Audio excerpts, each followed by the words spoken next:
Alright guys, the Vancouver Canucks defeat the Edmonton Oilers at a score of 5-2. Just an extremely impressive win for the Canucks. Really great work ethic, and I'm just really impressed with them tonight. And actually on top of that, all goals were scored outside of the Pettersson, Miller, and Boeser line, so depth scoring was on tonight and it really paid off. Jacob Markstrom played really well, only letting in 2 goals, just really solid positionally. You know, he made those timely saves, and this led all that momentum to carry on, and the Canucks win the game 5-2. Overall, just a great effort from the Canucks. And by the way, guys, I am in a new house, new set. I'm very tired. I'm actually just finished moving just before the game. All my stuff in the new house. Might be a bit echoey. Really tired, but at least the Canucks end off this really long day with that big win. So the Canucks heading to this game are coming off from one of the wackiest games I've ever seen in a very long time. And they're 8-6 loss versus the Penguins. 5 unanswered goals. The Canucks heading into this game had a 12-10-4 record, which puts them 4th in the Pacific and 10th in the West. So them losing games is really starting to catch up with them, and they're starting to lose some footing in the playoff race. The Canucks really needed this win, as they really needed some momentum here from this really brutal road trip.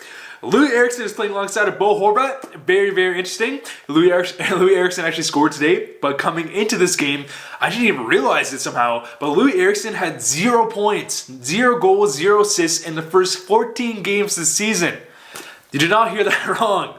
Sutter, Beagle, nearly ready to come back, so hopefully they do. And this is also a back-to-back game. Vancouver and Edmonton today, and Edmonton's in Vancouver tomorrow. Pretty interesting. The Edmonton Oilers have been playing really exceptional this season, being led by the most dynamic duo in the NHL, McDavid and Draisaitl, who combined, coming to this game, they combined for an insane 95 points together this season. Just crazy. And they're really hard carrying this, this kind of shallow depth, I mean, they're up and coming, but definitely shallow depth Edmonton Oilers roster, and carrying them to a lot of big wins. Heading into this game, the Oilers were 16-8-3, which puts them 1st in the Pacific, 2nd in the West. Ryan Nugent-Hopkins is out, Sam Gagner takes over that second line role, and Mike Smith starts in net. Game starts off with some neutral zone play. We see Alex Edler lay out Zack Kassian. You love to see it, which results in Zack Kassian losing his temper, then taking it out on Chris Tanev, which is actually funny enough one of his best friends. So the Canucks head on the power play 2 minutes into the first period. Great way to gain some momentum here. And another interesting point is Alex Edler is a big guy, and very rarely do we see him really lay the body like that. I've never really understood that. I think back in like the 2010-2011 playoffs, Alex Edler was way more physical. And you love to see Edler doing that, especially against a guy like Zack Kassian, who himself is a very physical guy. Power play took a second to set up, but once it started rolling, we got some really good passing plays to the number 1 unit. Good to see from Vancouver, considering that the Canucks are pretty notorious on having a very brutal first power play of the game. Power play ends with Gravovic hitting the post, but wait. They blow down the play way after the goal was scored, because actually everyone thought it hit the crossbar. Really, it went inside crossbar out so fast that no one even realized it went in, and they blow it down way after the goal was scored. Very rarely have I seen that happen. Pretty interesting. So the Canucks started the game with a 1-0 lead, and Adam Gaudette gets an assist. Pettersson this whole game just looked really good. It really felt like he had a fire under his butt. He's skating really well. He's really utilizing his vision, finding those guys for the slot pass, setting up some really good Canucks scoring opportunities. I think this game specifically, especially after that big loss, Pettersson, really came in and started the game really well. Louis Eriksson takes a bad penalty. The Oilers go on their first power play of the game. Leon Draisaitl hits the post once again. JT Miller nearly scores on Markstrom. What was that? However, this leads to a shorthanded goal from JT Miller and Tanner Pearson. JT Miller strips the puck from an Oiler, goes on a 2-on-1, and Pearson banks the puck to make it 2-0 Vancouver. However, right as the power play expires, Connor McDavid buries a shot on a scramble play. Great effort from Ethan Bear, and the game is 2-1. A very fast, entertaining matchup tonight, especially the first 2 periods. You love to see it. You absolutely love to see it. Second period starts with a near goal from Louis Eriksson. A very rare moment. Zack Kassian scores on a JT Miller turnover. Kassian just picks the corner. Great goal from Kassian. McDavid gets the second point of the game, which actually puts McDavid number 1 in the NHL in points. 2-2 game. I have some great back and forth play. Tanner Pearson works his butt off to make it 3-2, and he gets his 3rd point of the game. Pearson tonight had a really great game. Definitely the first star for Vancouver, and he jams the puck past Mike Smith to make it 3-2.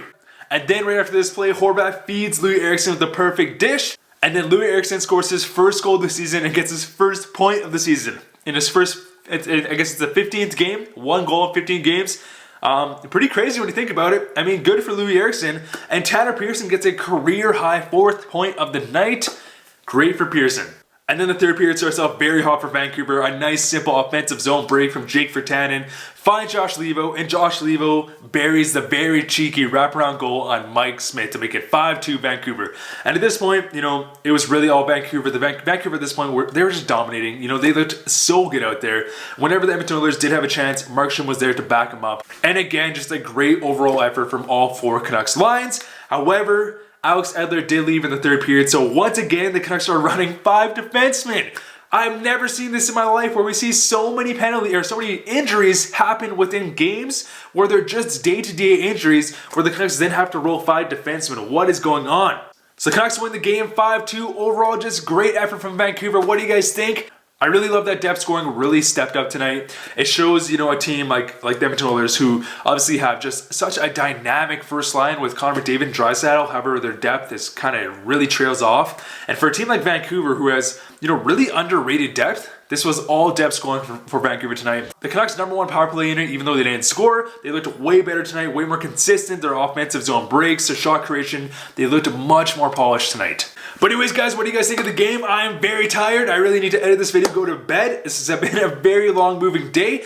I'm gonna try to do something with my setup here. I do have another Canucks jersey here, so maybe I'll put it there. We'll see. What do you guys think about the game tonight? Thank you guys so much for watching. See you guys later.